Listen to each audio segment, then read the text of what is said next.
Twende. Aya baba.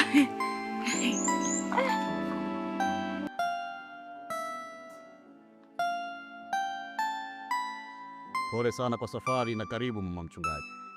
Wala hata sijachoka baba, maana haya ni maisha yangu ya baadaye. Sasa baba, tunaweza kwenda kwenye chama sasa? Kabla ya kwenda inatakiwa ukae hapa nyumbani kwangu ndani ya siku 2. Na kipindi utakapokuwa unakaa hapa nyumbani kwangu, naweza nikakufanyia vipimo kuona ni jinsi gani unaweza kuwa na ujasiri. Basi hapa kama unavyopaona ni nyumbani kwangu, jisikie huru kabisa. Ukihitaji kuogelea swimming pool iko, lakini kuna garden tofauti. Karibu sana. Twende ndani kwa. Kiukweli nilikukosea mama yangu. Sijui hata nitumia aina gani ya neno ili kuashiria kwamba naomba msamaha na nimebadilika. Naomba unisamehe mama yangu kutoka moyoni mwako. Mwanangu, mimi nimekuelewa. I love you.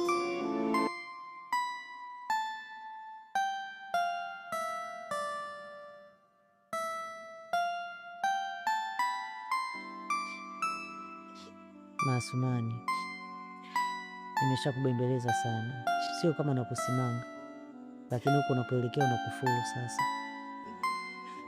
Maasumani, jikaze. Yale maneno yako naanza kuyaamini. Umo ndani nimekutana na kitu cha ajabu. Tangu nizaliwe sijawahi kuona. Mtu anamkataza mfiwa asilie. Uona ule uchungu wa mtoto? Nishaanza kuona mashaka naye. Uliona wapi mtu kafiwa na mwanawe asilie? Kwamba huyu mama sio mtu mzuri. Ule unene sio wa bure. Nyama za watu zile. Kazi kwenu, tutaisha mmoja mmoja. Wakuu wameniambia mnatoa kafara kwa wakati, hivyo wanapendezwa na umaridadi wenu wa kazi. Tony, wewe uko sawa? Niko sawa mkuu. Sina tatizo lolote lile. Sina tofauti yoyote mkuu. Labda kama kuna shida uniambie. Guys, hakikisheni watu mnaoleta kwenye chama wawe na akili timamu. Tusije tukawajaza watu kama wakina Tony.